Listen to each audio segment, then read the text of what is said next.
शेतकरी दिवस, किसान दिवस आहे. शेतकरी लोकांचा दिवस. शेतकरी आमच्यासाठी रात्रंदिवस कष्ट करतो. पावसामध्ये, उन्हामध्ये, हिवाळ्यामध्ये 40 डिग्रीच्या उन्हामध्ये सुद्धा तो काम करतो, कष्ट करतो. त्या शेतकऱ्यांना आमचा सलाम. आणि त्यानिमित्ताने त्यांच्या आठवणीत्यर्थ आम्ही एक हे भोपळ्याचं वेल इथे टेरेसवर लावत आहे. हे टेरेस आहे.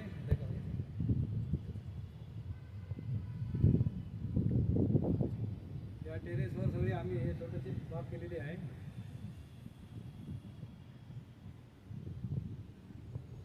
आणि हे भोपळ्याचं एक वृक्ष लावतो आहे,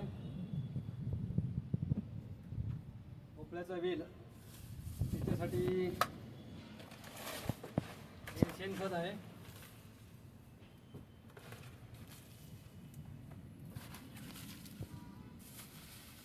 ही वेस्टेज ह्याची साल आहे, केळ्याची साल. ते खत म्हणून उपयोग होतो त्याचा. अंड्याचे हे चिलकट, कांद्याचे हे. आपण जे बाहेर कचरा म्हणून फेकतो तो अनेक कचरे खूप जमतो मुंबईमध्ये आणि कचऱ्याची समस्या भरपूर होती. त्या कचऱ्याचा उपयोग खत म्हणून सुद्धा होऊ शकतो, सेंद्रिय खत. तर हे अशा प्रकारचा खत तुम्ही प्रत्येकाने हे केलं तर कचरा भरपूर कमी होईल. तर या प्रकारचं टेरेसवर म्हणा किंवा तुमच्या ह्याच्यामध्ये परिसरामध्ये, घराच्या मोकळ्या परिसरामध्ये अशी लागवड करा. त्याच्यामुळे कचरा थोडा कमी होईल. कांद्याची सालं, बटाट्याची सालं, केळ्याची सालं झाडाच्या मुळात टाका. याच्यामुळे कमी कचरा होईल आणि दुर्गंधी कमी होईल, रोगराई कमी होईल. तर हे आमचा एक छोटासा प्रयत्न आहे की शेतकऱ्यांसाठी हे सलाम आहे.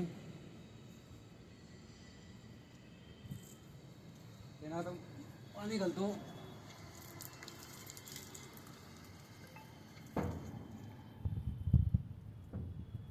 अशा प्रकारे तुम्ही सुद्धा प्रयत्न करा, जेणेकरून कचरा कमी होईल. कचऱ्यामुळे रोगराई होतो आणि हे असे झाडाच्या मुळे टाकलं तर खत होतो, नॅचरल सेंद्रिय खत.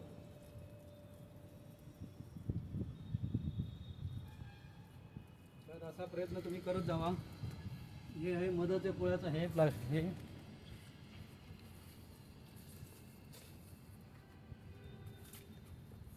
मधाचं पोळं पडलं होतं, त्याचं सुद्धा खत आम्ही बनवण्याचा प्रयत्न करतो आहे.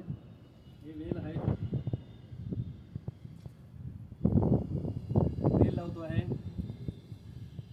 हे एक शोचं झाड आहे.